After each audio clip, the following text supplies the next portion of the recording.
Hey everybody, welcome back to Therapist Theater. I'm your host, Josh Treese. I'm a practicing therapist in Music City, USA, and every week, a guest therapist, counselor, or social worker joins me in the theater to talk about a movie that we've seen and what relationships or mental health issues it highlights. Thanks so much for downloading today's show. Make sure you subscribe so you don't miss any future episodes, and while you're doing that, you can help other people find it by giving the show a 5-star rating and writing a review for it in the podcast app. Oh yeah, and make sure you tell your friends. You can also stay connected with what's happening in the theater by following us on social media. Links to our accounts are in the show notes. This week's guest is Julie Krager. Julie has a passion for advocating for survivors of human trafficking and sexual assault through community education and prevention efforts. Her work with clients is geared toward helping them restore their lives after experiencing complex trauma, anxiety, PTSD, depression, borderline personality disorder, and other co-occurring disorders. Let's get this show started, shall we? Dim the lights, raise the curtain, and start the previews. Welcome to the theater.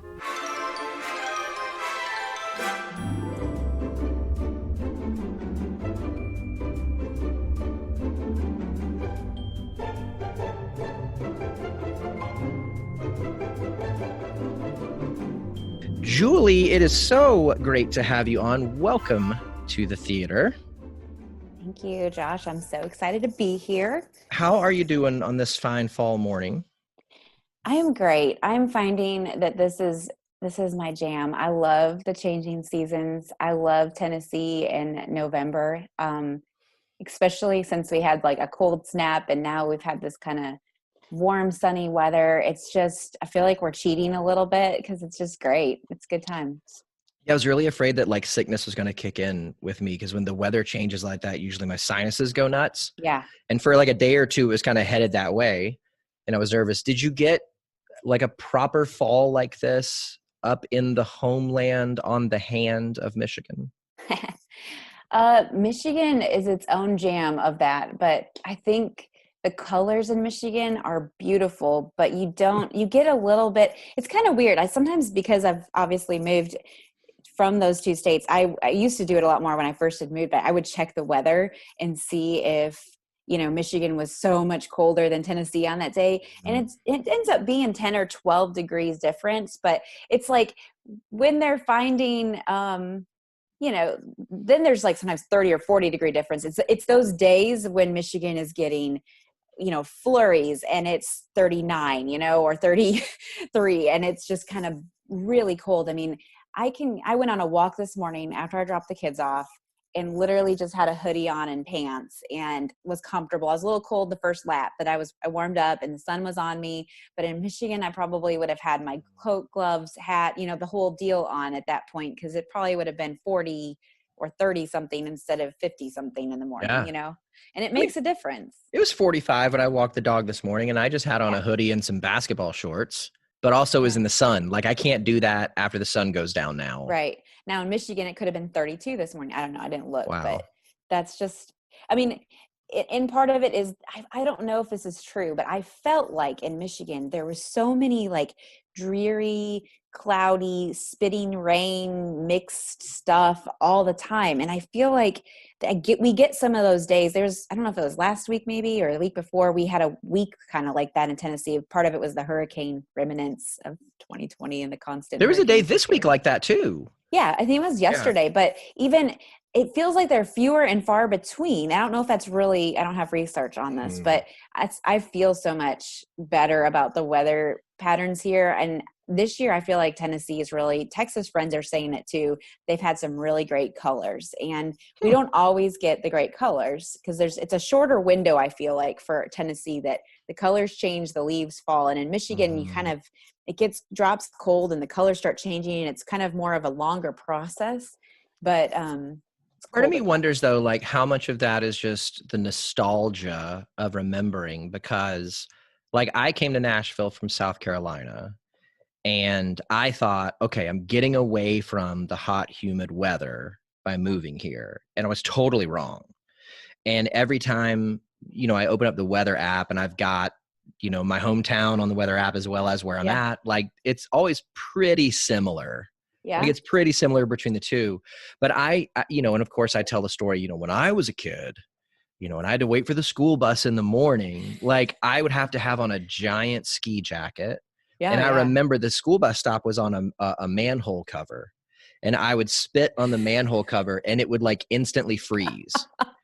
And that's not like something that, and so, but I don't remember if, 'cause when you're a kid, periods of time feel a lot longer. So True. maybe we didn't have these giantly long cold winters. Maybe I was just 10 and I perceived the passage of time as taking longer, and it was just exactly the same as it is now. I don't know. Maybe. But I I do mean, remember trick or treating in Michigan. We always had snowsuits under the kids' costumes.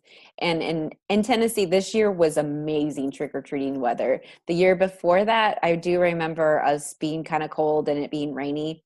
But man, huh. no snowsuits so far. So, I always have to. My family told me that I never got to trick or treat. I think I went trick or treating twice when I was a kid because, like clockwork, every year I got strep throat oh around that time. no. So like, I don't ever remember trick or treating. So giving out candy is not like a big thrill to me now, just Yeah. because I'm like, well, I didn't really get to experience it on the other side of the door. But I do love carving pumpkins. That's something Yes. well, let me ask you this as we get Here. going.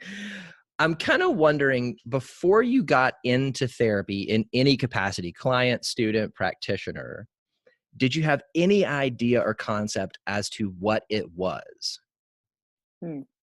Yeah, I think so. I mean, my dad was a pastor and also had his doctorate in marriage and family, or master's in marriage and family. No, sorry, master's in divinity, but doctorate in marriage and family counseling. So Wow. he did marital counseling, but also had done some PTSD work with kids. And so I grew up kind of understanding, which when he was doing it kind of when it was play therapy and all that was just starting to kind of become more of a thing. Um, and he had kind of really gotten into that. So I was always pretty inquisitive about the work both my parents did. I knew pretty good about, my mom was a teacher, and I would sometimes get to go help her out and know how her classroom looked. And I even was, childcare for some of the meetings. So I'd end up being a part of that world. And then I grew up going to work with my dad sometimes because I was homeschooled for a while. And so I got to usually just be secretary and have that experience. So I always kind of grew up with understanding, maybe not so much, but knowing that I wouldn't have called my dad a therapist because he was a pastor, but that he helped people and did marriage counseling and helped families and kids. And so I kind of understood that just intuitively as a kid, that was a part of, you would go to talk to people, they would help you process hard things, is kind of what my Wow. understanding of therapy was. Okay. That's kind of cool. Yeah. So why do you do therapy? Why do you do what you do? Um, it's funny. I was a youth pastor for many years before this, and I feel like the answer could be true for both of them. People have been there for me, and I've seen the benefit I've reaped. And I've always, I guess I know for my life just how important it has been in my journey to have people that get me, or that give me space to not get it, Mm. that can show kindness, love, ask some hard questions that help kind of, I don't know, I always think of it like a guide, if you're trekking on this really big, climb to, this summit, and you need somebody that knows the way and that can help you know what to bring, and know what kind of things you might face, and know how to be prepared.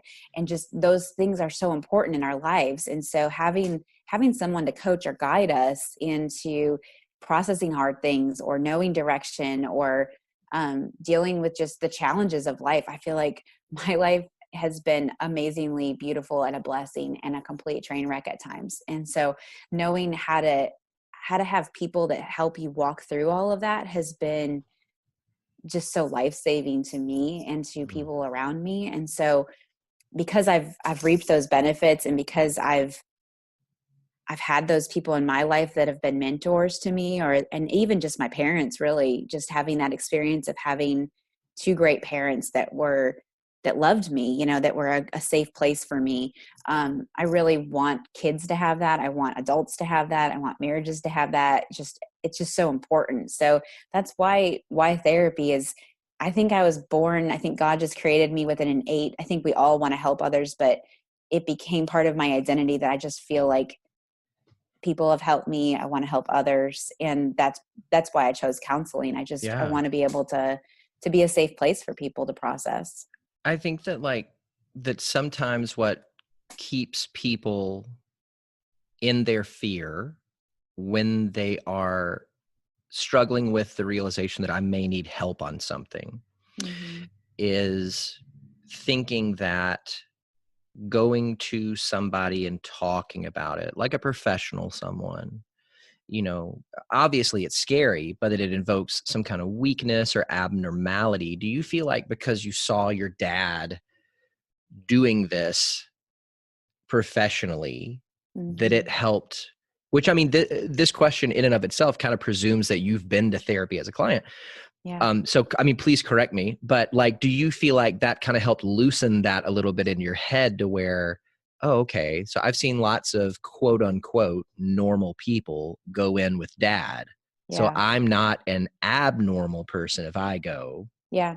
Definitely. I do. I think that's such a gift, right? That you didn't know you were getting as a kid for me, you know, in my situation. But and I did receive, actually my dad passed away. It's been 18 plus years now, but kind of through that process, he had cancer, and in losing him, um, kind of put me into therapy for the first time, really just struggling with that. And I also had some relationship things going on at the time that was not healthy for me, that I knew I needed help. And I think there's so many barriers of why people don't go to therapy, and why they have this kind of complex of someone maybe judging them, or what they're going to find. You know, we see that sometimes even portrayed in movies of being on the couch, right?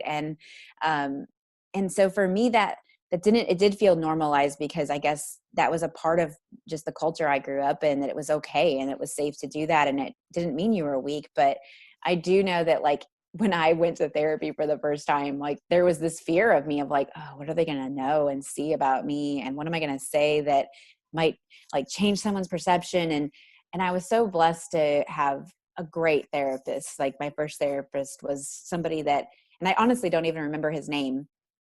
But and there was at some point that I knew, like, our sessions got interrupted because he was, moving or whatever. And so after that, I never found like a great therapist in that season of my life. And so I didn't know he was the great therapist until I had a couple of therapists I just didn't click with, and they weren't helpful to me. And but it just, once I think anything, like, I think we're always get nervous about whether we're going to the doctor for the first time or a specialist for something. That's always kind of a nerve-wracking thing, just to share some of the intimate parts of who we are, whether it's mentally, physically, or emotionally.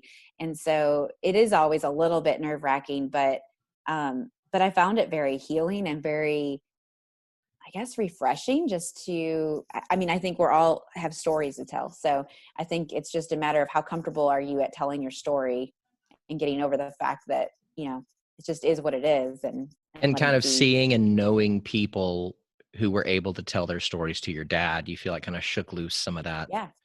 That stigma. Yeah. Yeah. What was it about kind of starting your journey towards therapy as a practitioner? What was it that made you decide to go towards the social work side rather than an LPC or an MFT? Yeah.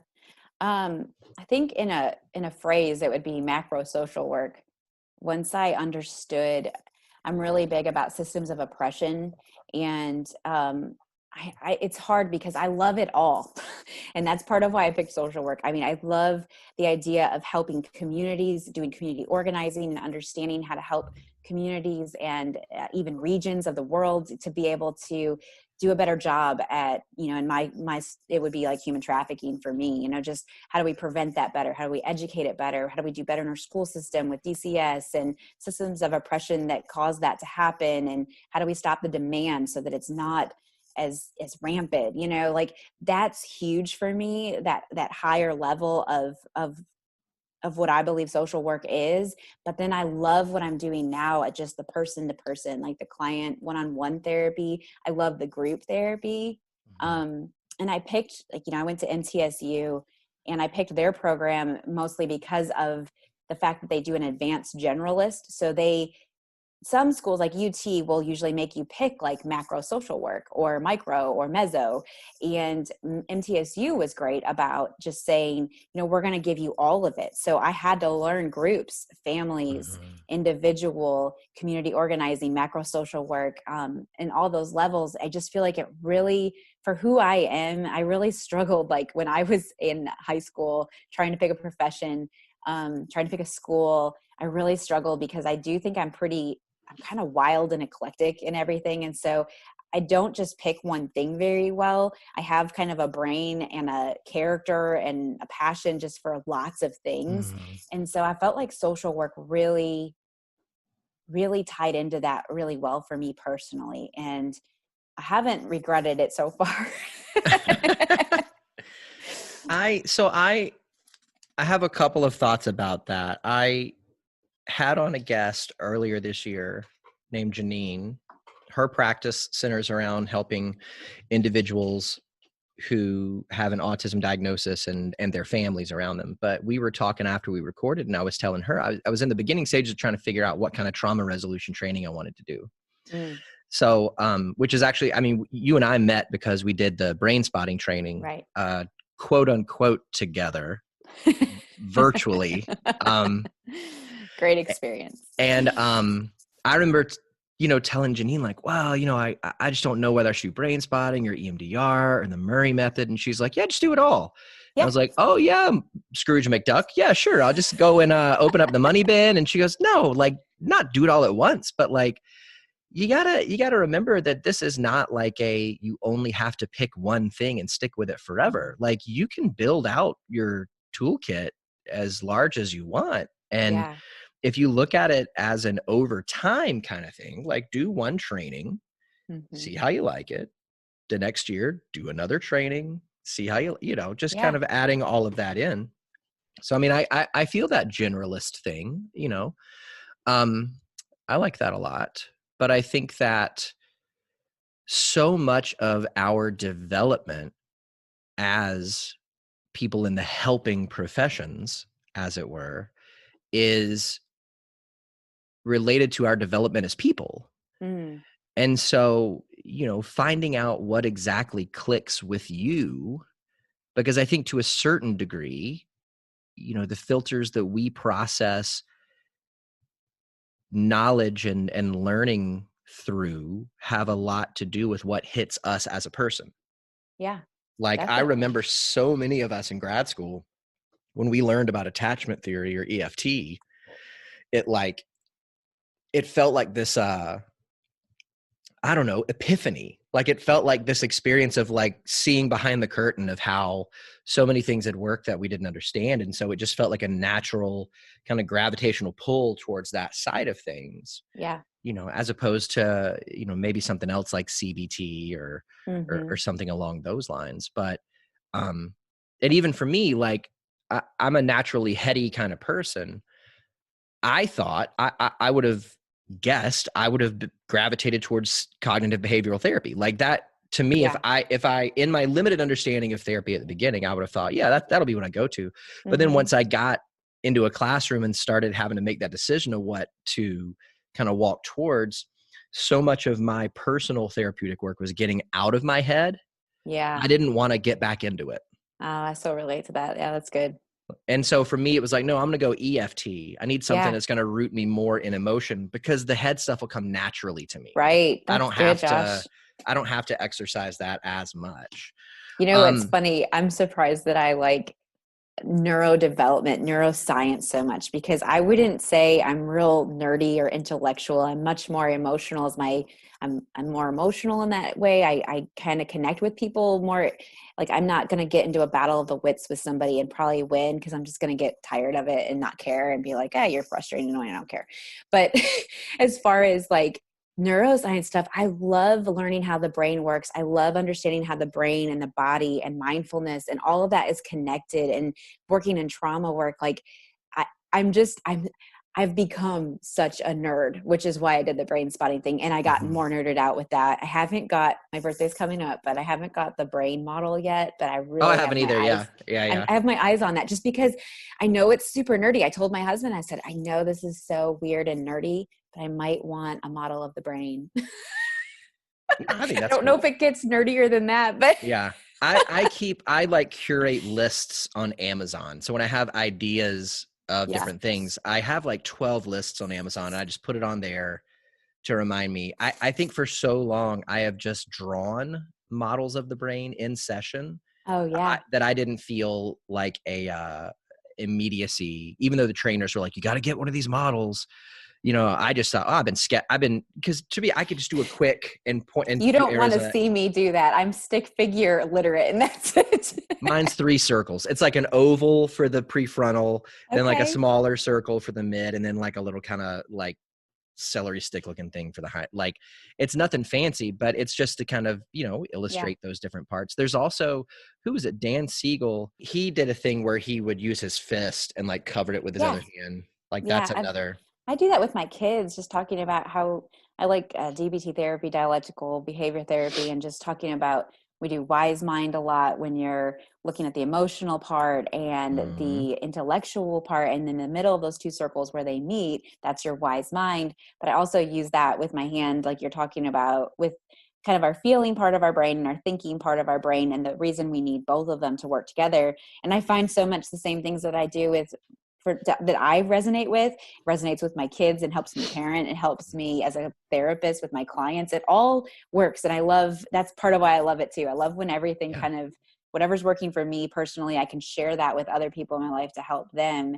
And that's what we bring our expertise into this and everything, Yeah. Yeah.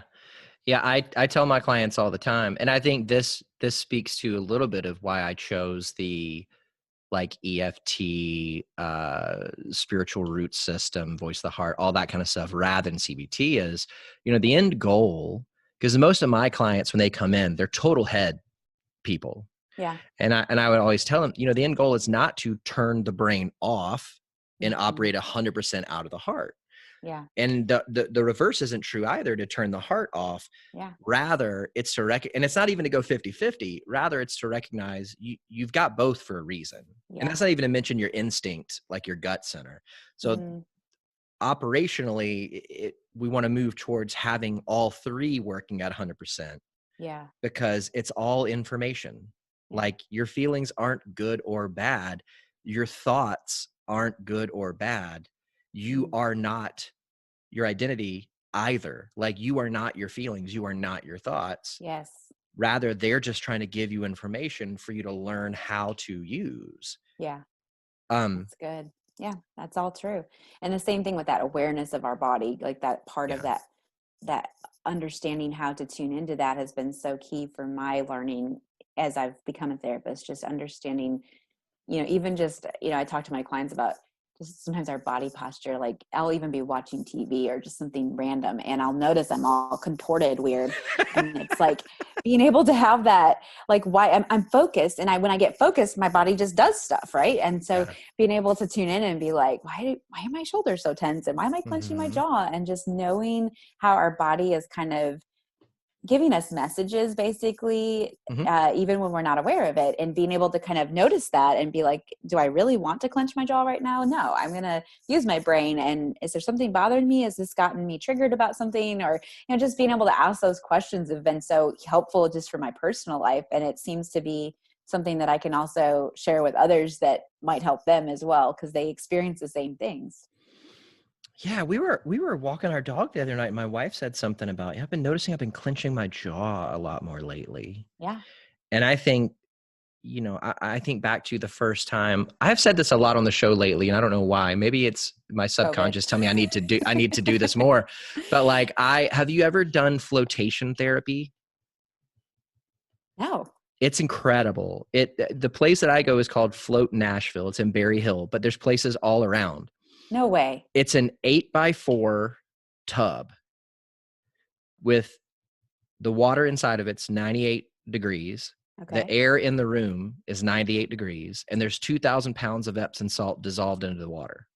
Okay. And Now we're talking. so when This you is get reminding me in, of Minority Report.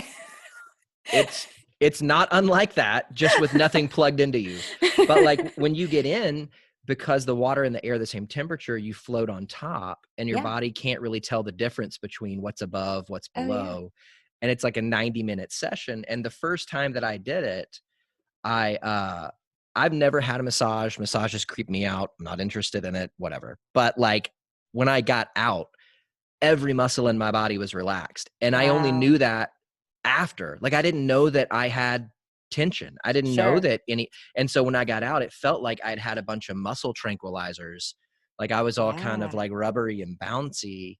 That sounds Uh, amazing. and so to like, oh, it's incredible. Like, I mean, you should definitely try it.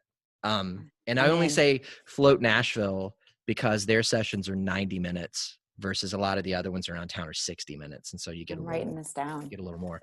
But like, I mean, I think that was one of the ways that I think I had started this kind of work before that, but it kind of affirmed it, kind of learned to notice things in my body and what it was telling me. Yeah. It's a little bit of a therapist trope to say, where do you feel that in your body? But Yeah. it's true. Like, I It mean, is. Yeah. I do yeah, say it all the time. it's a trope because it's true. Yeah. Well, let's talk about a movie. Okay. What movie did you bring for us to talk about today? Um, Beautiful Day in the Neighborhood. Yes. The Mr. Rogers movie Yes. came out last year. Yes. So this is another one that I watched this morning. Oh, I hit play on it sometime around like 5:45. I was not ready for this movie. had you seen it? No, Okay. no, I had not seen it. Mr. Rogers, I watched a ton as a kid. Mm-hmm. So like very familiar, have like as an adult read some things about him, Mm-hmm. watched the documentary that came out about him a little Yeah. while ago. So he's always been somebody who has been a part of my brain. Yeah.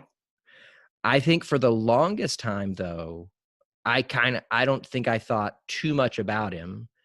Like I can't say that as a kid anything Mr. Rogers said really Mm-hmm. stuck to me. But as an adult going back, there's stuff that has like Mm-hmm. rewired parts of my brain Yeah. that he has said. Mm-hmm. And this movie was based on the story that Esquire magazine published. I want to say it was back in like 97, Mm-hmm. where they sent a guy to interview Mr. Rogers. He was only supposed to write 400 words. He wrote 10,000. It became the cover story. And it was frustrating to him because he felt like Rogers was more interested in interviewing him and getting to know him than actually doing The the interview. movie. And then Yeah. even like right before you and I got on today, on IMDb, there's a trivia section about most movies. And I was reading the trivia section about this one. And the guy who actually wrote the article, Tom Junod, Yes. I don't know how to pronounce it. This little trivia blurb about him is on there, and it said it's based on the article Can You Say Hero by him, which was published, oh, here we go, November 1st, 98. In 2019, before the release of the film, he wrote an article in The Atlantic that was partly about this process, and he started the article by saying, a long time ago, a man of resourceful and relentless kindness saw Mm-hmm. something in me that I didn't see in myself. He trusted me when I thought I was untrustworthy and took an interest in me that went beyond my initial interest in him. He was the first person I ever wrote about who became my friend, and our friendship endured until he died.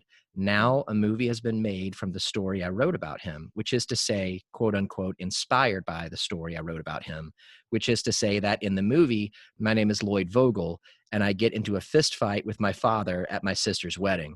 I did not get into a fist fight with my father at my sister's wedding. My sister didn't have a wedding, which I think implies that he did get into a fist fight with his father, just not at his At the sister's wedding. wedding. Yeah, yeah. That's awesome. I Which love I it. love. But like this movie, I mean, Hmm. I asked Leanne, like after she got up this morning, out of all the movies that I've covered on the podcast with other people, what do you think has been the one that I think is the best? And she was like, Rocket Man. I was like, yeah. Yeah. I was like, this one That's a might, good one. she goes, this one might top it. I said, maybe tie it. Oh, yay. Like I told her, I was like, I am so shocked you didn't come downstairs to find me in a puddle this morning. I listened to a couple episodes, not a lot before this interview, but I heard you, I forget which, if it was, maybe it was Big Fish I was listening to. And I remember you like, I listened to a couple of them so they wouldn't all be burned in my brain, so I'd be fresh for this. But I remember you saying you had Leanne come down and just say, can you just hold my hand for this last part? And I was like, Yes. I heard you say that. And I thought, oh Lordy, if he has not listened to Mr. Rogers yet, he's going to need Leanne again. Yeah. Because Yeah. I watched it again, I actually bought the movie because I loved it that much. Mm-hmm.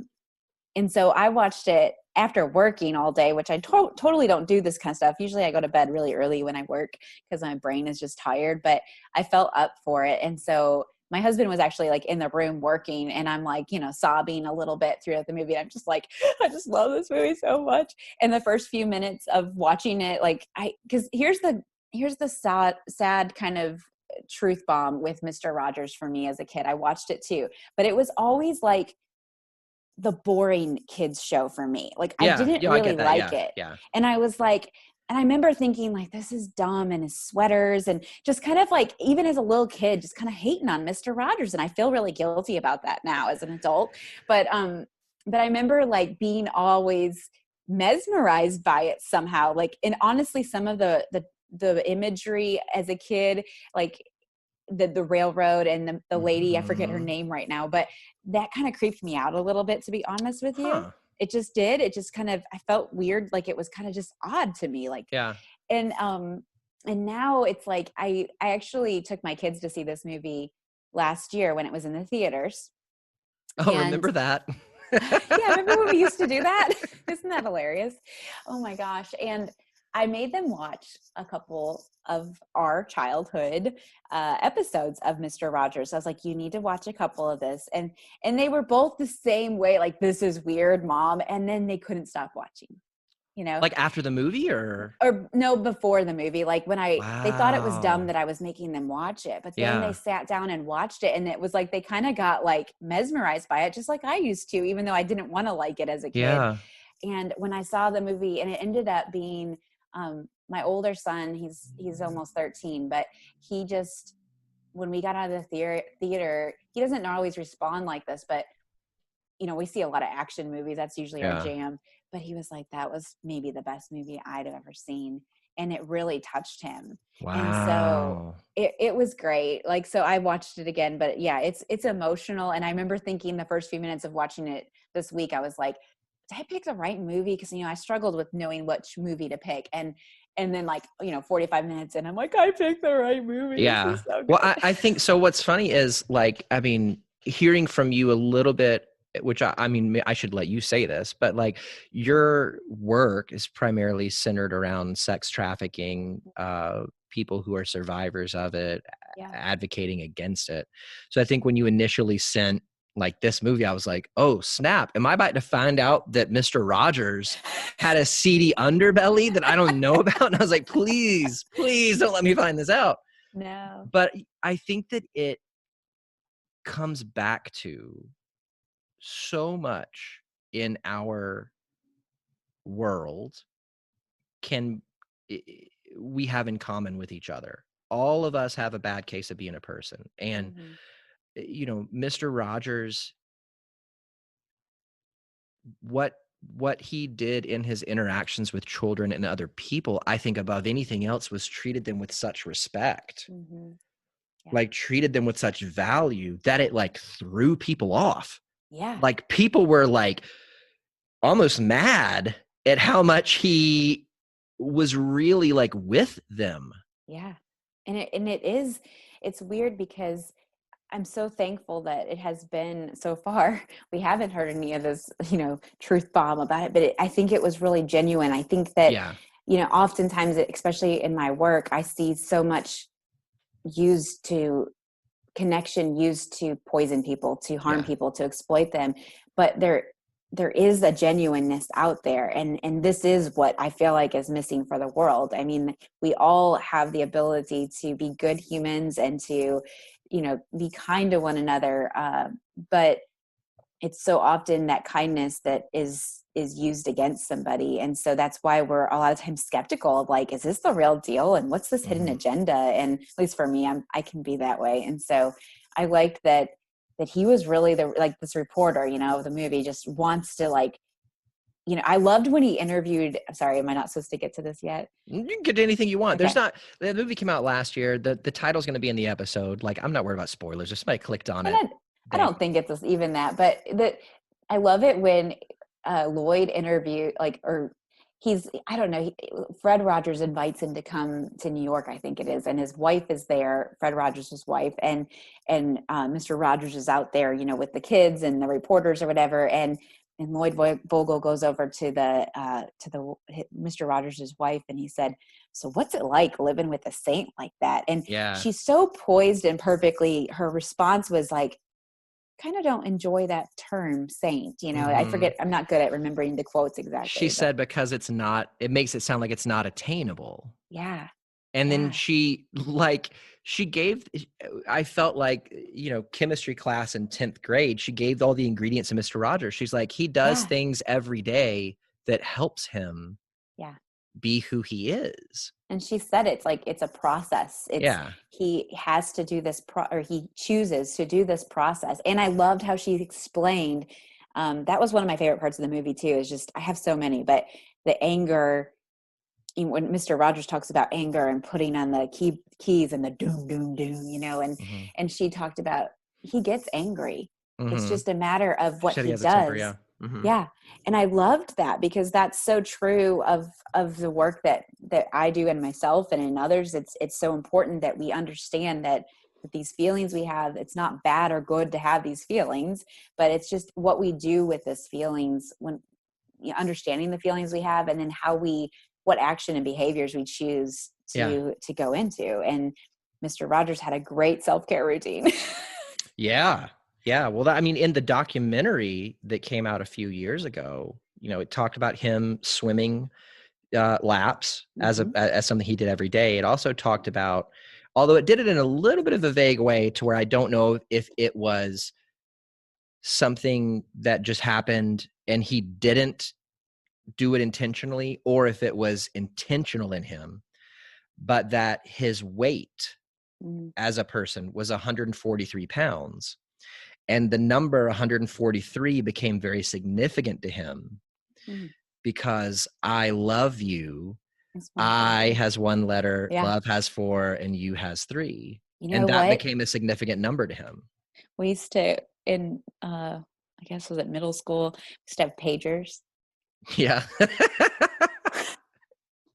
And I had a couple girlfriends that we were really close, and we used to text each other 143 at night saying, "I love you." Wow. That's how I knew what 143. I was like, I think that's what it means. I love you. Yeah. And that's just, he had so much symbolism and meaning about just everything he did. It was a way of being for him. It just was who he was. So what was it about this movie that made you want to talk about it? I think it was one of the questions you asked me when I was struggling between a few of them, because I do really want every voice I have to explain just how much, I guess, understanding more about sex trafficking, human trafficking, and bringing awareness to that and prevention for that. But at the same time, I felt like this movie, to me, it spoke to me so deeply on just how to bring kindness, how to treat people, and how healing that is. Just, I guess therapy is healing, but I think the reason therapy is healing is because we are healed as people. And it's just, this movie had so many components of that. And it triggered for me a couple people. It reminded me a little bit of my dad in some ways, but it also reminded me of one of my dad's really best friends who passed away about a year ago. And he reminded me a lot of like a Fred Rogers, in a sense. He just was so unique to me. And he had a card ministry of where he remembered like every birthday, every anniversary, my kids' birthdays, every holiday, Christmas, Halloween, Thanksgiving, you know, like I would get a card, and he had this beautiful penmanship, and he didn't just do it for me, but he made me feel so special. Just, I mean, I grew up with knowing him, but he also kept this connection by this card ministry. And he just reminded me so much of like, of Mr. Rogers. And I guess that was part of it. Just, and I guess it made me think of the people in my life that have really been, I don't know, I guess, what's it called now in our society? Isn't it called like being an influencer or whatever? But they're influencers, you know, to me personally, like they changed me by how they just, their way of being. And it was like their character, I guess. And that's what this movie, that, and then, you know, just Lloyd Vogel, it was so great in the movie. And just watching him go through this transformation in light of who Mr. Rogers was and how that whole process. I mean, I could say so many reasons why I chose this movie. I can't settle on one, but it's that transformation that Lloyd went through, that, you know, he just was trying to do another day, go out and do another interview, you know, find the cynicism in it, you know, find how it's wrong and how it's dirty. And yet he couldn't. And it actually ended up changing him and changing how he viewed his relationships with his wife, with his newly born son, you know, like it just, that part of it was so redeeming for me to just see what an impact a person can have and just how they, you know, it was supposed to be just another day on the job, but it wasn't because of Mr. Rogers.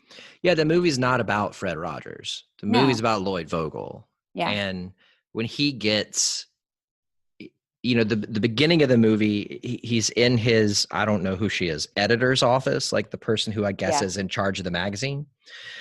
And she gives him this assignment, and he says something like, well, you hired me to be an investigative journalist. And then she responded, well, yeah, but people don't want to talk to you. And when he later shows up at the studio that Mr. Rogers filmed at, I don't know who the guy is, the bald guy, Enrico Colantoni, in real life. I don't know who if he was his agent or his publicist. I don't know who he is in the movie, but he says to him, like, you don't really like people, do you? Yeah. You know, and I think that speaks to like the cynicism that you were speaking of. It's, you know, my wife pointed something out to me one time when we were on the beach that has stuck with me ever since. She is also a social worker. So, I mean, very good people. Yeah. But she pointed out to me the dangers of confirmation bias and how if you have a belief, you tend to see or latch onto things that confirm your belief, thereby filtering out things that could object to it. And so like Lloyd had this confirmation bias because of his past hurt that people were no good. And so whenever in his interviews, he would find that because that's what he believed and that's what stuck out to him the most. And I think that one of the things that offset him so much about Mr. Rogers was he was so objectively and brazenly kind and loving that it broke through Lloyd's defenses. But the movie, you know, it's about Lloyd. You know, when he first shows up, he thinks he's going to get an hour. He gets 20 minutes. And during that 20 minutes, he doesn't really get to ask a question. Mr. Rogers is really asking him.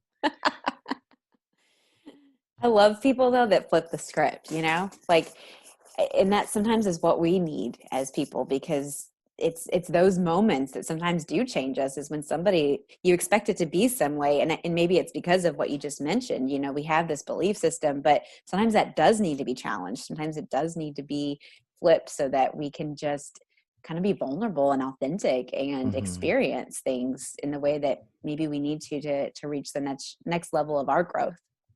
Yeah, something came to mind just now. There was this quote that circulated after 9/11 from Mr. Rogers, where he said when he was a kid, his mother told him that when there are times of tragedy, to always look for the helpers.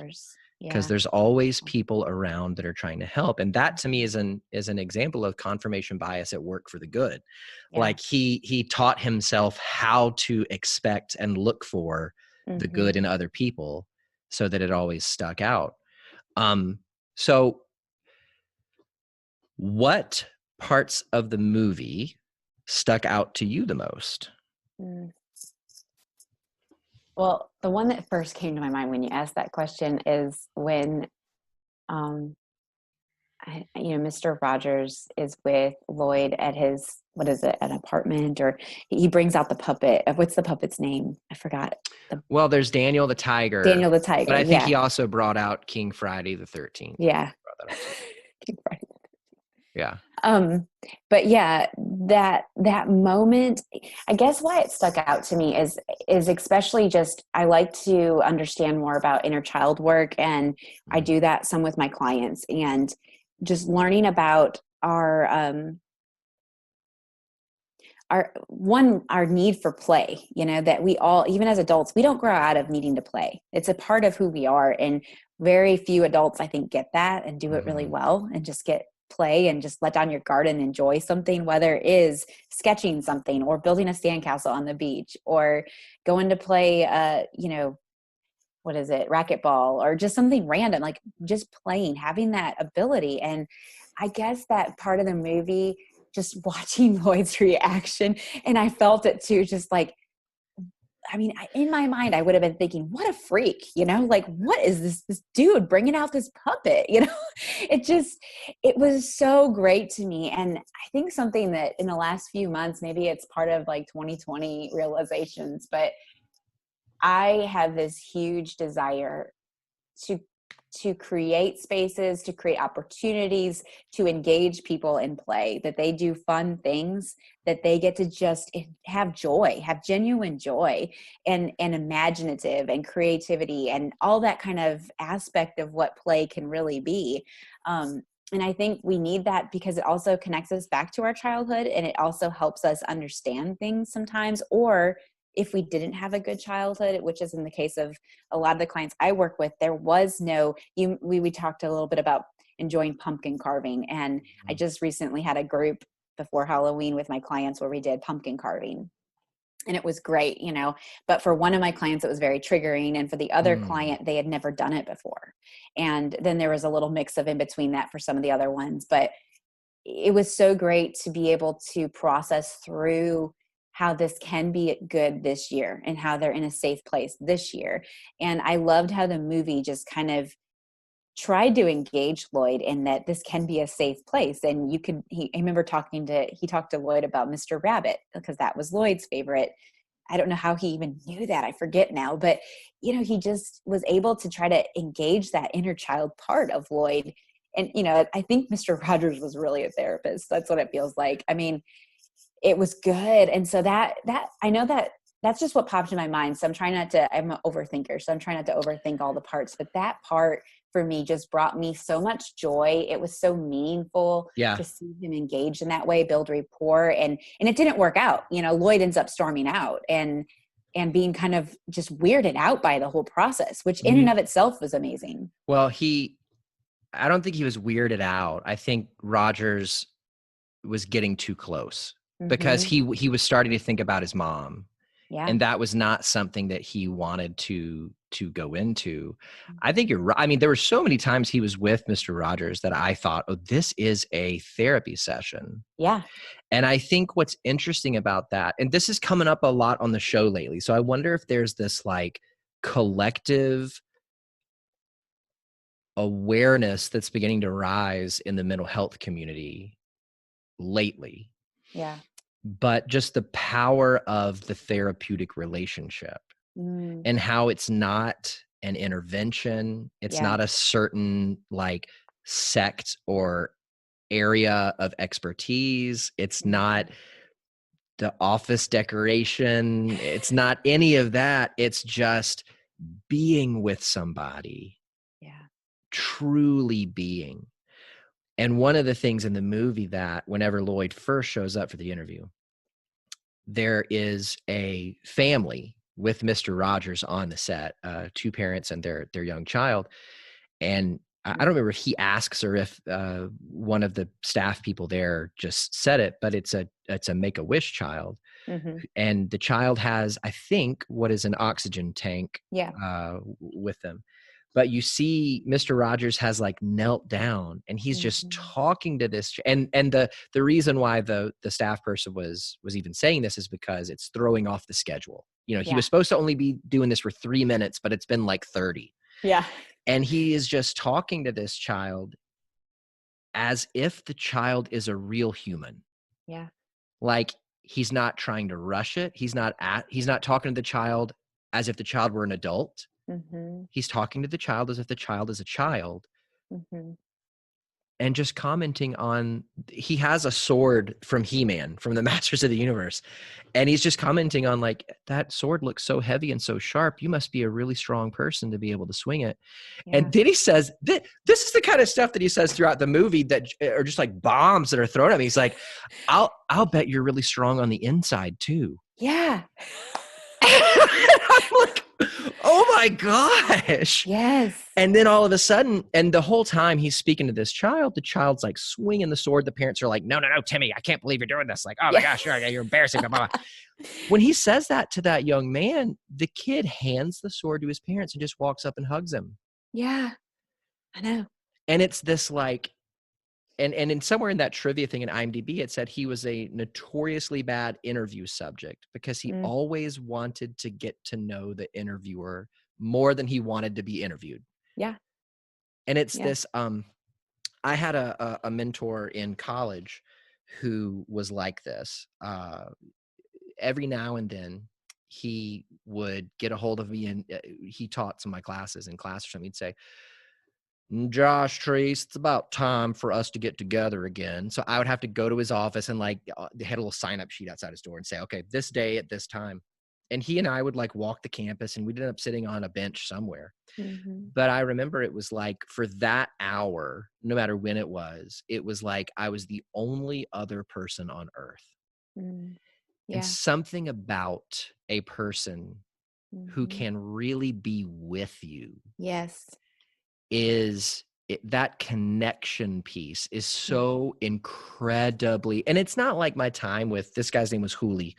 My time with Hooli, I ever got some answer to something that was like, I never got an answer about anything, but it was just being with him. Mm-hmm. And that to me is something that like in that scene with that kid and in that scene that you were talking about in the apartment or wherever it was, something that Rogers like modeled and did with everybody. And I can only imagine how much that wrecked productivity and scheduling for like everybody around him. And for me being such a type A person and like being, really good on time and managing things well and productivity, like I love how it just blows all that up, you know, like, cause that is important to me. And I think it's important to be punctual and I think it's important to be on top of your work, but then it's not, you know what I mean? Like there's times when other things are more important. And to Mr. Rogers, like, I don't know, I know I wouldn't survive well if I was on his team, like, because it would stress me out that he was never going to follow anything. But yet it was weird how it was like they just sort of accepted it. They didn't love it, but they knew that that's just how he was. And the other part I had to say, I don't mean to jump to the next thing if I'm not supposed to, but no, there's no supposed to. Okay, that when they're on the subway and one of the girls goes, "Hey, Mr. Rogers." And she starts singing, "It's a beautiful day in the neighborhood, a beautiful day." And they all start joining in. And the whole car. Yeah. I just love that he spoke a language, I think, that just transcended everything. And it was kindness. It was love. It was like you just said, being there with people. And when you said that about your professor, I'm thinking about a professor I had that I remember him bringing me, I would meet with him often in his office and he'd tell me to come by. And I remember him telling me one time he had like a quarter and a nickel. And he always said these like weird things that I had to really think about. He would, I'm sure it was more involved in this, but and I know he did this to many students because we would joke around, "Oh, did he give you the quarter?" But he would tell me to take that around or something. And he'd come back to me and I'd come back and ask him, "Why do I have this quarter? Like, what is this quarter?" And he would give me a nickel in the other hand. And he said, "You're walking around acting like you're a nickel when really you're the quarter." And I mean, it was just a simple kind of weird, almost, Yeah. now that I think about it, it seems kind of dumb. I mean, I don't know that I would want to do this, but to me, it was like what I needed to hear, because I was worried more about what everybody else was thinking or finding my worth in other things. And he kind of had this way of just being and connecting and using an object or something like that to really Yeah. just speak a new language that was so foreign to everything else I got. And so it always stopped me in my tracks, you know, and he was like that, not just for me on campus, but so many students, that he just found a way to try to communicate in a really sometimes abstract, concrete, together mesh of, you know, you're limiting yourself on this, you know, and there's so much more to this, and that's what God wants for you, you know, is Yeah. usually what his take was. And it was really good. Well, let me go backwards for a bit, because I think that I buried the lead just a little bit, and we didn't get a chance to touch on this during the why therapy. But what why do you gear your work towards sex trafficking? Yeah. That, I mean, those two words put together feel like they weigh about 10,000 pounds. Yeah. So that Yeah. is not like what I would say would be stereotypically considered quote unquote feel good work. Right. Yeah, that's true. And I do think, like, it's not something that when I'm at dinner parties and people ask what kind of work I do, it shuts it down every time Yeah. because it makes people really uncomfortable. And it brings a lot of different reactions, and mostly fear and confusion, I think. But your question is, so I stay on it. Why do I do the work, right? Yeah. Why is it that kind of work? And I guess, and I used to use the word human trafficking, which can be interchangeable, but specifically, human trafficking can also mean labor trafficking and not just sex trafficking. And so I really work with clients that have been sex trafficked and don't usually have the labor trafficking component, Which or it's not their just only. I don't mean, but Yeah. just to clarify, would labor trafficking be like a modern day slavery kind of? Yeah, I mean, basically, we experience it in the United States, but it's also experienced all over the world. But it's any type of. It can even be as simple as hiring somebody that you're going to pay them $50 for the day to do a job, and then when the end of the day is done and you've done the job, you say, you know what, I'm only going to give you 10, or I'm not going to give you anything, and you need to come back again tomorrow, or there's some kind of like a coercion or threat to maybe say, maybe I'll pay you tomorrow, but just kind of Yeah. luring someone in to be a part of a system where they're being oppressed and used for their services provided, and they're not being paid what was agreed upon. A lot of times we see even immigration, because they can't get sometimes legal work in the United States, being very susceptible and vulnerable to this. And even, you know, I have kids, and I even worry about, just sometimes there's just ways that you see signs up, you know, to make money under the table, basically cash. And I wonder how much of that, you know, is happening, that it's luring somebody in to get into a deeper place that is not legal or healthy for people. And there's just that. And I really probably shouldn't speak so much into labor trafficking, because my experience has not been as much in that realm of it. But there is a distinction, and human trafficking encompasses everything, and even childhood exploitation or commercial sex exploitation of children is another term. There's so many terms with it that makes this whole subject even confusing in and of itself. And what I do, I guess the reason I feel called to it, I guess, is that there's more of a personalized story that, you know, I won't get stuck into, but I really feel like when I moved to Tennessee, I really knew it was time for me. I was ready to transition into something new, but I didn't know what. And I really don't think I understood a lot about human trafficking, or it was really, I understood some of it, and I knew a lot about sexual molestation and just, you know, assault and rapes and that kind of thing. I knew that exists so much, and it always really burdened me. And even in youth ministry, I encountered that, where students were just dealing with real baggage from their childhood and things that had happened that weren't okay, that never got reported, you know, and it was many years ago, and they were still trying to grapple with that. And so that was always something that was really heavy on my heart, I guess. And then when I came here, I really went through this process with God and just said, what's next? What do you want next for me? And I ended up having a dream where I basically, after this dream, and I felt like it was almost, not to be too like whatever, but like it was God's calling on me. Like after this, I don't usually remember any dreams.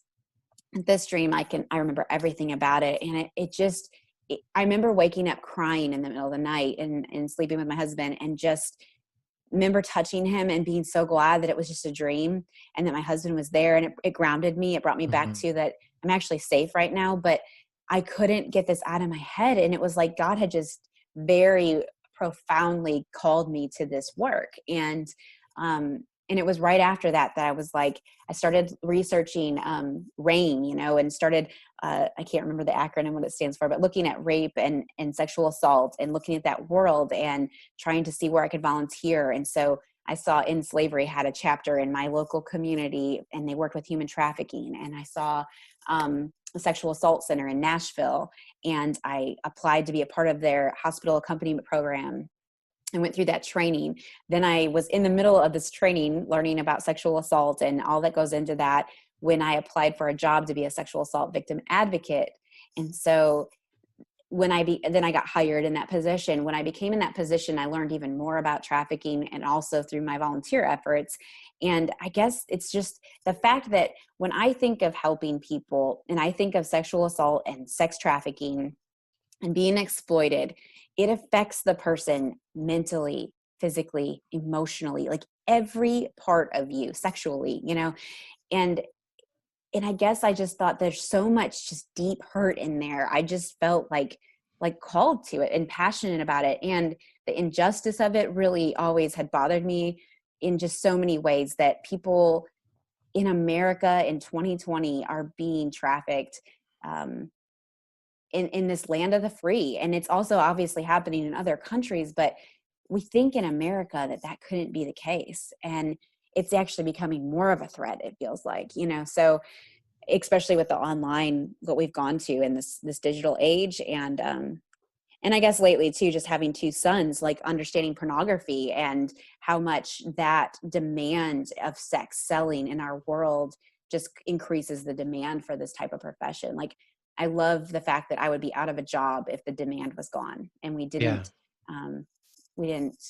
what is the word?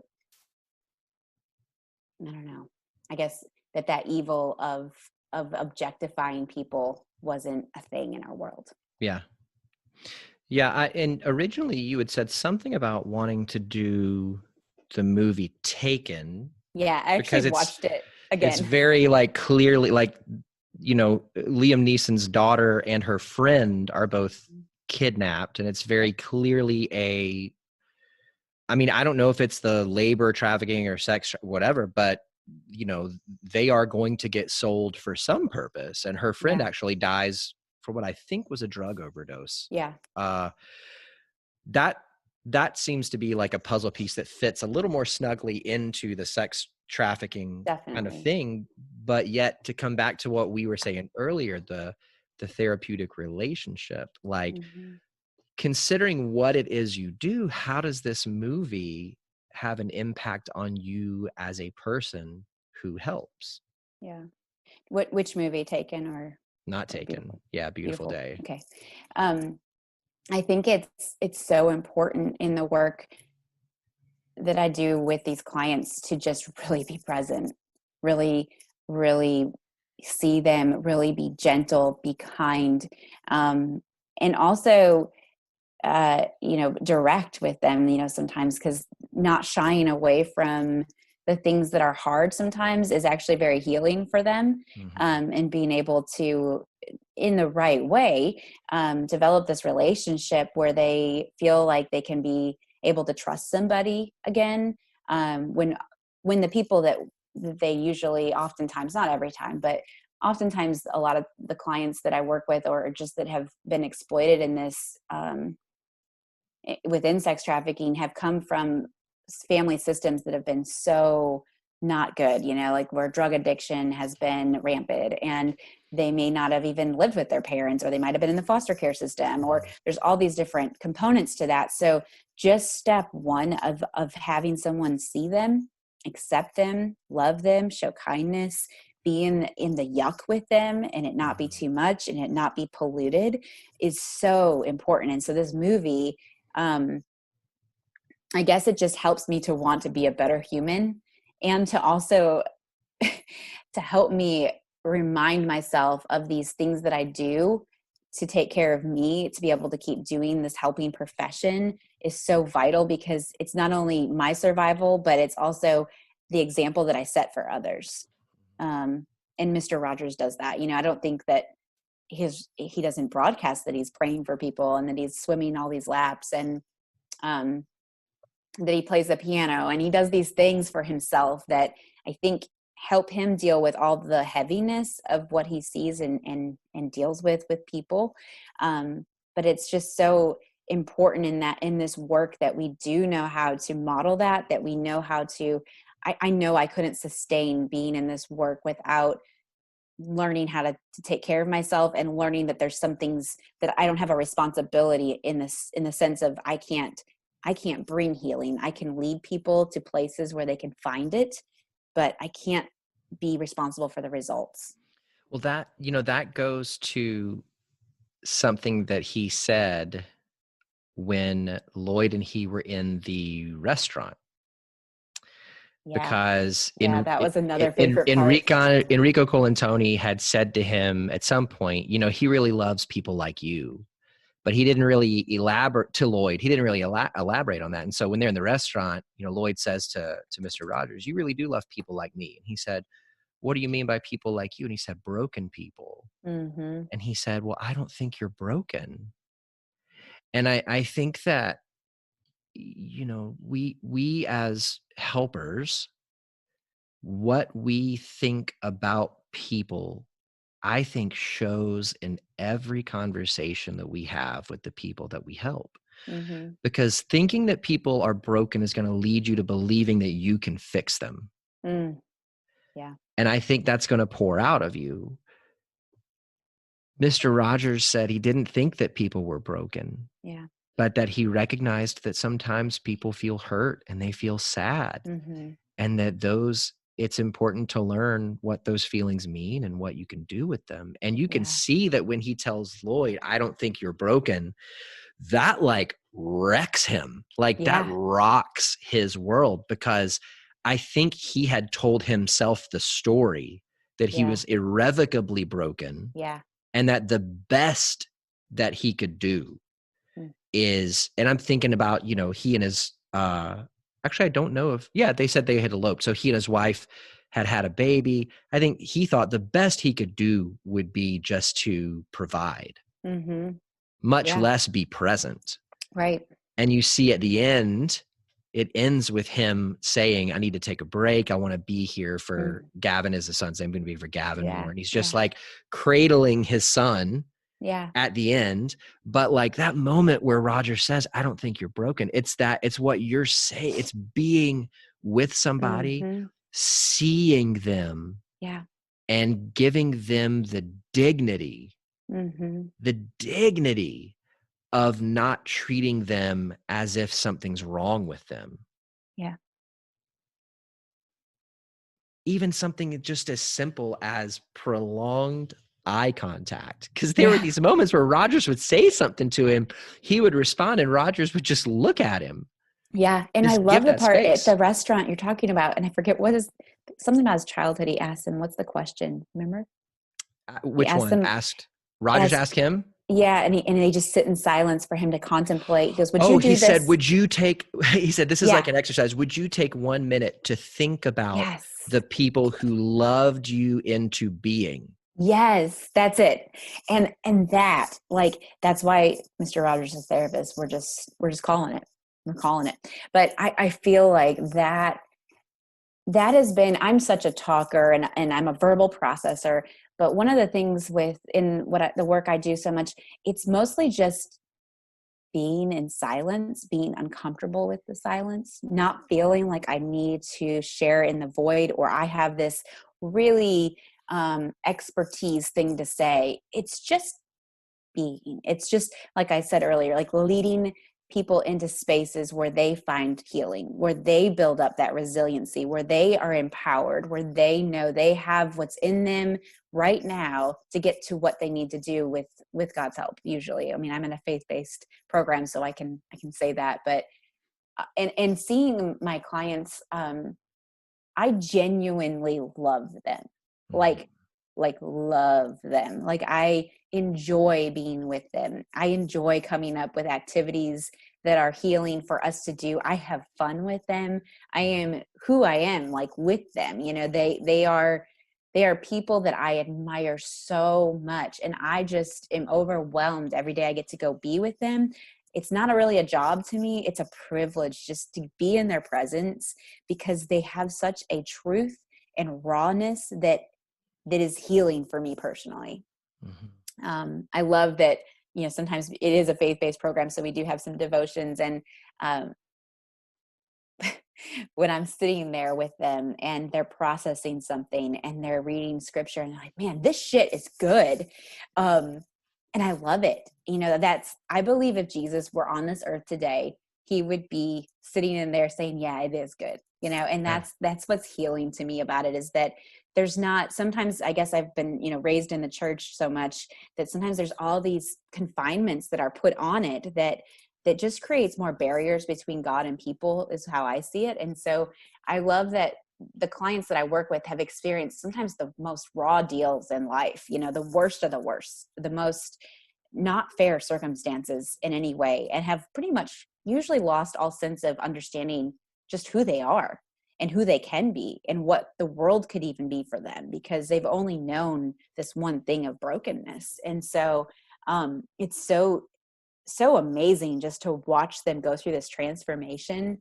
I think of oftentimes like the chrysalis, like the butterfly transformation, and they really do get these new wings. They have this ability in the program that I work with, I feel like, or in whatever program they end up being, or whatever makes this point of connection for them, where they realize life could be so much different and they can have this freedom to fly again. Yeah. I I'm reading a book right now called Tribe of Mentors by a guy named Tim Ferriss, and it's just interviews with people asking everybody the same 11 questions, and then peppered throughout are these quotes that it's like quotes that I'm pondering. So just quotes he comes across that has got his brain spinning. And one of them that I came across the other day, that every time I think about it and I think I've gotten to the end of understanding it, a new wrinkle appears. But he said he didn't say this. It came from Joseph Campbell. He just said he was thinking about it. The privilege of a lifetime is being who you are. Mm, And that has so many layers yeah, that I think I don't know if I'm so going to good. get to an end of understanding it, but I think that something that I'm hearing you say about the work that you do is being with these people and helping them rediscover Mm, themselves. yeah. I heard Amy Alexander, who is the founder and director of the Refuge Center, say one time in a training that the thing that she loves the most about her work is it's like reintroducing somebody Mhm. into the library of who they are and walking them through the stats and Yeah. showing them the volumes that make up them. Mm, And that, I don't know if it was the image or the the words themselves, but that like was so yeah. profound to me. Yeah. And I think that, there is this kind of I don't know if it's an inside joke amongst us that are therapists, or, maybe even people that are clients that see therapists, about like, therapists dodging questions about themselves or not saying much about themselves or whatever. And it always coming back to the client. But like, that's why Yeah. it's because it's our job. Yeah. And a lot of times because it has been something that we experienced when we were the client, to Mhm. help people discover what it is that makes them up. Mhm. Yeah. It was interesting. We have a new client that came in a few weeks ago, and And she's just great. I love her. And she, at one point, she's, rattling off all this personal stuff. And then she says, do you ever just want someone to ask you about you and ask you stuff and ask you questions? And I said, I'm really good with this. This is what feels good to me. I love being able to have this privilege to be this person. And I'm happy to share with you things that you want to know about me, but I don't ever think I wish you would ask me something. Yeah. I'm just happy that you share this moment with me. Yeah. And that was so, and it was weird because it almost just like was so soothing to her to feel like, oh, you don't need this space, because I'm so used to my whole life not getting a space and it always being about somebody else. And she had this realization of checking in with me and saying, don't you need some of this space? And I was like, no, I'm good. And that was so healing for her. It's just these small moments that we just, it is our way of being. And that's why I chose the movie. It's not one thing. It's hard to explain it. You got to see the movie. I wonder if your client realized what it, like she was benefiting or getting something from a focus on her. I wonder if she felt guilty, if she had some kind of message that told her that's not how it's supposed to go. Yeah. So, oh my gosh, let me get this attention back off of me, because I think that, for somebody that's never been in therapy, it is, it's discombobulating. Like I remember as a client in therapy thinking to myself, how come this guy never says anything about himself? Yeah. Yeah. Why not? What's he hiding? Which is like a total like 6 Enneagram, like suspicion kind of thing. What's this guy hiding that he's not saying anything about himself? And the truth is he was just there for me. Mm-hmm. And how healing is that? I mean, it's such a thing to have someone just say, in this space and in this time, I'm here just to be all of what you need, and just to take that, that is just so healing for me and for others. I think like when we're able to have that, and I feel like I think of all the time, like when my kids were little in school, I love some of the things they come home with. And my son was probably in kindergarten or first grade, and it was many years ago. And he was like, I'm learning how to be bucket fillers and not bucket emptiers. And that's bucket emptying when we say things that aren't nice. And when we say good things, that fills up the bucket. And so that's really stuck in my mind of, we do. We fill up other people's buckets when we provide as therapists this space for them.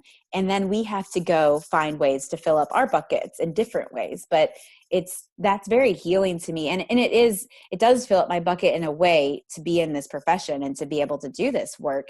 But there's a component of it that it is a lot of just emptying out. It's a lot of just really being present and just putting everything aside that might come into a session that could interfere or distract us in any way, and completely just zeroing in on that other person in front of us and giving undivided attention for that hour, and then again for another hour, and on and on. And well, that's why there's so much emphasis on self-care for the therapist, because if we're not doing what we need to do to fill ourselves up, if Mr. Rogers hadn't done his laps, played piano, done these things that he needed to do. Pray by name. And I wonder if he also just, I don't know. It seemed like, the movie doesn't really show this, but it almost seems like he just had a really good relationship with his wife, and that he really honored her and how he interacted with her. And I have to imagine that they had some really good dates and conversations, and that he made space for her, but it doesn't really show that. I could kind of, there was the one scene where I think Lloyd maybe shows up at his house where the two of them are playing dueling pianos, and that's it. She says like flip, and they flip the sheet music. Yeah. Is there anything else from the movie you'd like to touch on? I'm so bad at remembering things in the moment. I don't know. It's a wild ride. I guess I really did enjoy kind of towards the end. Just, I guess as a pastor, I had the privilege of being with people in their last moments, and just death in our culture, and celebration of life, and how we talk about death, and how we are real with that. That was also really meaningful to me. And just losing my dad to cancer, and having that experience personally also has changed me, in my life. And so I really loved that I think I saw on some of the movie trivia, like that part wasn't like necessarily reality. Like that was maybe more of a fictitious, I don't know. I didn't read deep enough to find out more about it, but I just think that it was really neat how the movie director brought that into, and the writers into being, that Fred Rogers came and visited Lloyd's dad as he was dying, and Mm-hmm. there was this awkward family moment of, like, they talked about going on a destination family gathering, and the dying father said, yeah, that'd be great, I'd love to be there, If hopefully I'm I'm still still around. around. Yeah. And everybody just kind of, that awkward, and I love awkward, I'm very awkward as a person, and I love awkward moments because sometimes they're the best moments. And everybody had that awkward moment of like realizing this truth and this uncomfortable reality of death, in Mm-hmm. him being at place. And what I love about death is that a lot of times, not every time, but in the movie it was portrayed, he didn't want to die, but he was accepting his terms with it. He was becoming at a place where he knew that it was okay. And I loved how Fred Rogers talked about death with them in that family moment, which again, he's a therapist in my mind. Like, he just said, death is really difficult. We don't talk about death a lot. And I forget all the words he used, but they were perfect. And it allowed space for that family. Yeah. He said, it's a part of being human, Yeah. and anything that is mentionable Yes. is Thank you. manageable. Thank you. When I'm Yeah. watching it, I wanted to remember this quote that you just said. And anything mentionable is Manageable. manageable. Yeah. Yeah. I think that, I mentioned at the beginning that this movie could have at least tied Rocket Man, but maybe Yeah. even usurped it. And the main reason for that was the storyline going through it, which we haven't talked about at all. And I hate to say I've avoided it a little bit, but between Lloyd and his dad Yeah. in the movie, um, it begins with, we mentioned this at the beginning, Lloyd getting into a fist fight with his dad at his sister's wedding. And we Yeah. find out later that that's because when he was much younger, his Mm-hmm. mother died. I Yeah. don't remember if they said of what, Mm-mm. but before she went into the hospital, his dad left. Maybe ovarian cancer. He might have said that. Maybe, yeah. And he felt abandoned by his dad. He was Mm-hmm. angry for his mom, Mm-hmm. and he deeply resented his dad. Yeah. Well, he felt like his dad made all of that. It was a really crappy situation, but his dad just left it on him, on Yeah, Lloyd. Like, it yeah, was like, you left me and you put it all on me. I had to deal with all of it, yeah. in that responsibility piece. And at one point, even being, I think he was saying this to intentionally hurt his dad, but saying, a lot of people think that when people die, they quietly fade away, but mom screamed. Yeah. And then she screamed so much she passed out, and they came and revived her, and she went back to screaming. Yeah. And so this relationship fracture that had happened, Mm-hmm. and I used the word resentment a few minutes ago. Like, resentment is the impaired form of hurt. When you feel Mm-hmm. hurt and it's unprocessed and you can't acknowledge it and you run from it, Yeah.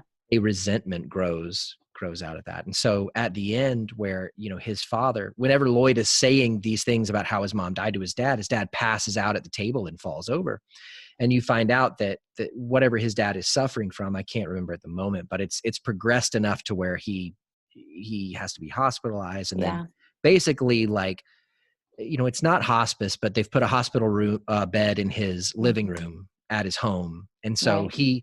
he goes to see his dad, and they finally connect and have this heart to heart where his dad says, I know that when I left, Mm-hmm. it was wrong. I feel so guilty and ashamed and sad about it. And Mm-hmm. they are able to reconnect, and Lloyd brings his baby son up Yeah. to his dad, and his dad gets to, like, touch Yeah. him and talk to him. And um when Mr. Rogers shows up at that house and sits with him, that part that we were talking about, right Yeah. before he leaves, he Yes. walks up to Lloyd's dad and he Yes. bends down and he Yep. whispers something in his ear. Yeah. And then Lloyd's dad kind of pats Mr. Rogers' arm and he says, I What'd don't you know what he say? says, but he says something like, you can count on it, something like that. Yeah. So as Lloyd is walking Mr. Rogers to his car, he says, "What did you say to my dad?" Yeah. And he said, "I asked him to pray for me Mm-hmm. because I believe that somebody going through what he's going through must be really close to God."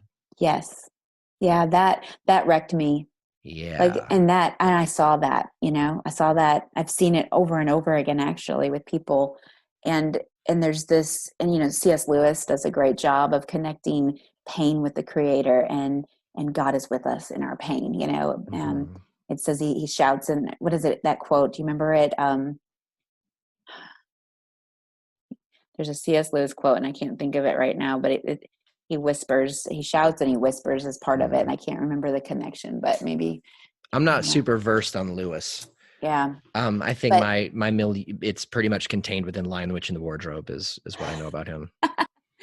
but at any rate, I feel like just it's a quote that really relates to um, just God really being with us in that. And it's what I also loved about that part in the movie is that it shows just how humble and teachable Fred Rogers was too, like, and it just was amazing to me to see that, he didn't seem to, he's on TV and everything, um, but that he just doesn't even seem to notice that, that Mhm. like he just is so just who he was, and it did never get to his head. And how many times can we say that about anybody? And so it was just amazing to me that he was so kind of in that moment. He didn't, I don't know, even in the helping profession, I think we can see somebody that's, close to death, and feeling like we need to do something. But it's like the way Fred Rogers approaches that, he just more asked him for something, which is so great. And I love that aspect of the way he connected even with Lloyd's dad in that moment without that It's relationship. dignity. Yes. He's recognizing the dignity Yes. that his dad had and not treating him as if he's less than or Right. broken, Yeah. you know. Hold on, I got the quote. C.S. Lewis. I just had to look it up. God Yeah. whispers to us in our pleasures, speaks in our conscience, but shouts in our pains. Yeah. And I love that quote because it shows that sometimes we have this perception of God is just not being, like, turning his back on our pain, but he's actually right there with us, and that's what that meant to me. Yeah, I think that there are times in our lives where we go through hardship. I think most people will point to those times as times of extraordinary growth, be it growth in their intimacy and relationship with themselves or with others or with their higher power. Um, and then, when everything is sunshine and roses, it seems like that growth isn't happening. And I think that the reason why is during those times, we either by choice or by force are humbled, Mm-hmm. and we have a better understanding of how much we need something outside of ourselves. And Mm-hmm. so it's during those times of hardship that we are more open to connection. Yeah. And that's why, in Lewis's quote, that's why you can hear the Mm-hmm. shouting, Yeah. because he would say it's not as if God's not there in the other Yeah. times, but somehow, and I would even argue that the volume by which he speaks isn't different in any of those three situations. It's just Mm-hmm. our ears are more open. Sure. Yeah, And I it's that agree. receptivity to connection through humility, I think. Mm-hmm. And like I said, Yeah. whether that's with a higher power, other people, or even just connecting better with who you are as a person Yeah. yourself. Um, the movie, of course, ends after Mr. Rogers finishes taping a scene, and he sits at a piano and he starts playing. And as he plays, he bangs on those lower keys Yeah. and then finishes up. And that, you see that's his way of kind of dealing with his Yeah. anger. And I think, to me, I'm left in that moment wondering, is he angry over Lloyd's dad's death? Is he Mhm. angry over something else? What is it? And that's just him being a person in Yeah. that moment. Yeah. Beautiful. I wonder if you could tell me something that your clients have taught you. Mm. Hmm. I think the first thing is the word courage. I often will tell them that they are like heroes to me, because I've seen and heard some of the deepest painful things, and yet they still are willing to trust eventually again, and love, and have courage, and really just sheer grit to Mm, just fight through addictions, fight through just painful things that no human in my mind should ever have to experience. And yet they still have humor. They still laugh with me. They still are willing to show up and dig into the deep things to make their lives a better existence, to still serve and help other people, to have a voice even in this world against human trafficking, and sharing their story, or finding justice even by bringing people into the system, and letting some of them speak out about that, and do that work, which is just hard work. They teach me so much. They teach me about being raw and real. Um, it's hard to pick one thing, but over and over again, I just see their strength, their resiliency, their courage to just keep showing up, and not giving up on this life. And the unfortunate fact is, that it's a pattern of, unfortunately, addiction is a pattern. It's so hard to break those chains. Um, and some of them do relapse or go back into things, and that's just so heartbreaking. But then I also think even in addiction recovery, everybody gets to a moment when they are ready to be done, and find healing. And that's, for me, I think one of the most special things, when I can tell a client has that grit, that this is their moment, and they're going to take this program or this time that they have, and they're going to glean what they can from it, and they're going to push in and lean into the hard things, and they're ready, like that's a beautiful thing to me. yeah. Tell me something that you do to take care of yourself.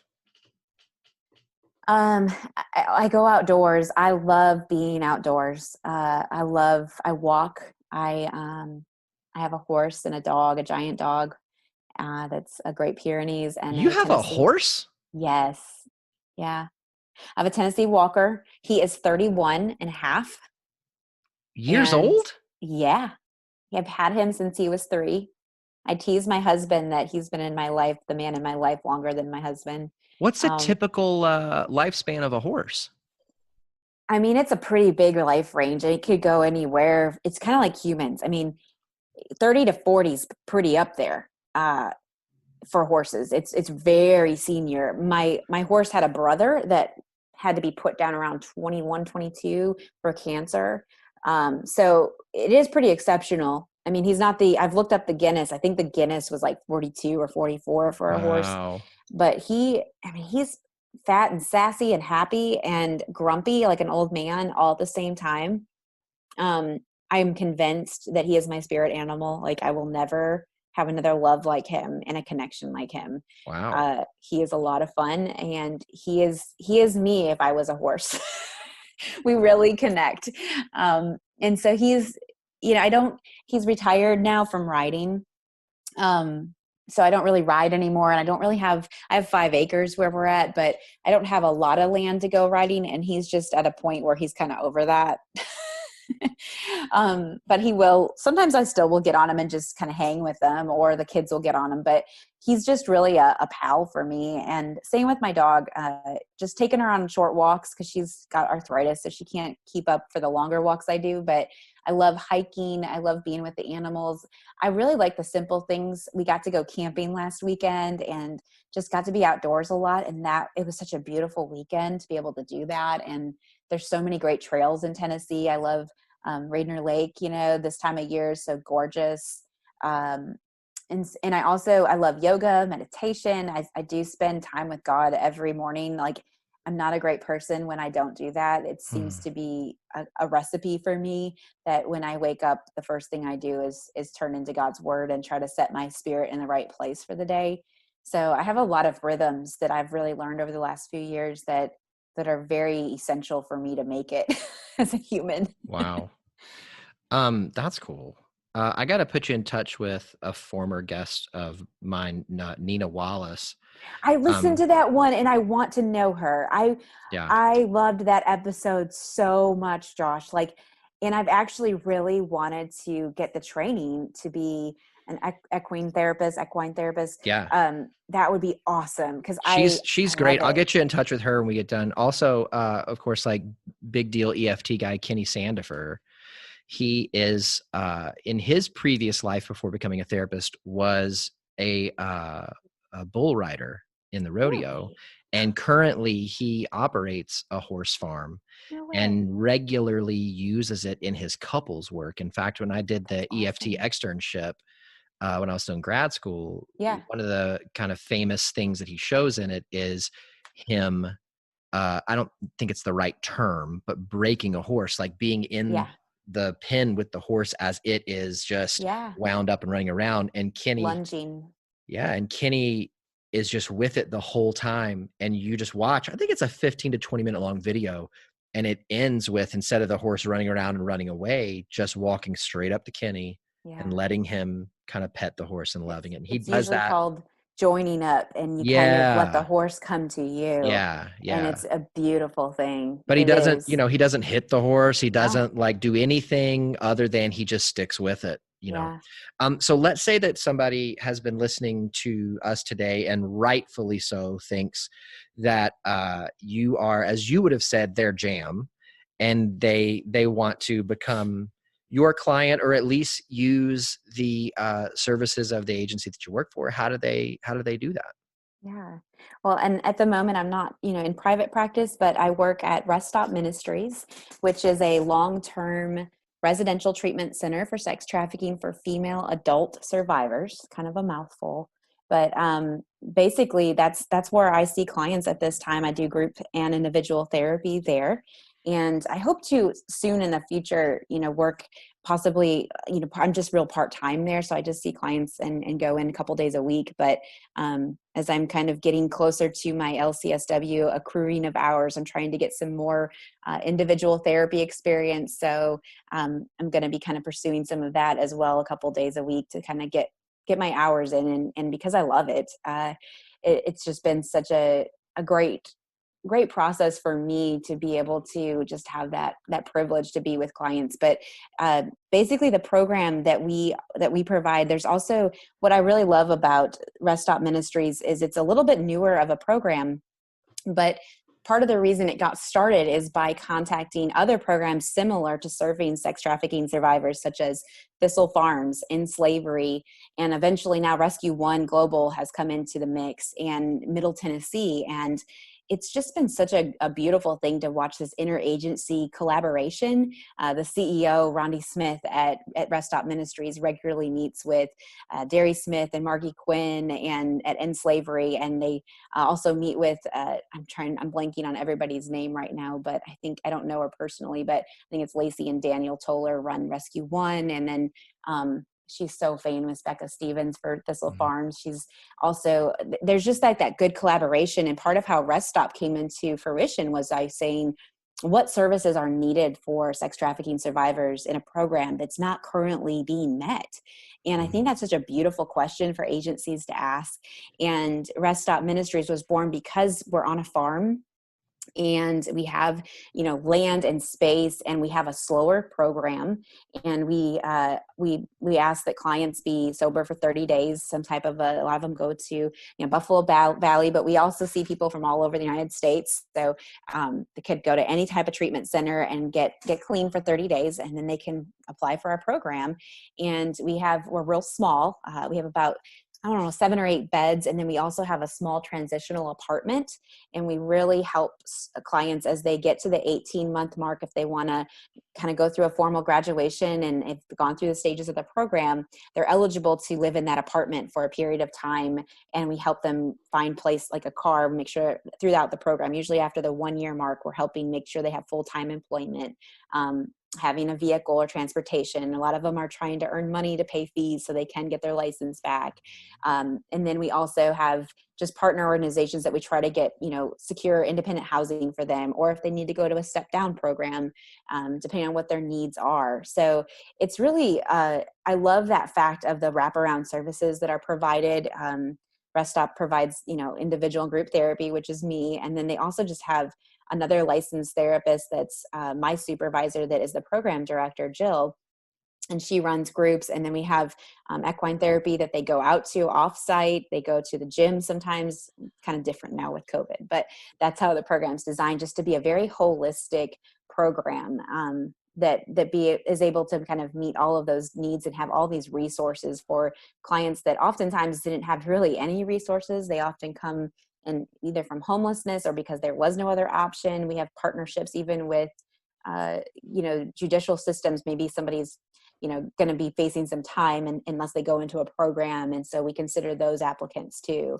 So it's a really neat place to be. A lot of good people work there. Wow. And so how can people, if they need to engage with that, is there a website? Is there somebody in contact? reststopministries.org is our website. And there's a lot of information just about things going on, and you can find out. My email is also juliekrager@yahoo.com. Just in case anybody's got any questions or. Yeah, that's my personal email, but I use it for all things. So if there's something, just if there's something related to just in general terms like therapy or whatever, I'm happy to connect people or give referrals, because I love learning more about what's going on in the world and basically how to partner people together that need it. So nice. Well, Julie, I can't even begin to just say thank you enough for coming on today. It's been absolutely wonderful to have you, and can't wait to have you back on the show. Thank you so much. I love the show and this idea. I think it's such a great thing that we need. So it's been so fun to be a part of it, and just privileged that you have.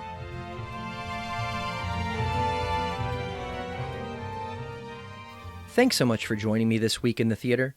I'll make sure I save a seat for you and a friend next week. Let's raise the lights, lower the curtain, and say that for this week, the theater is closed.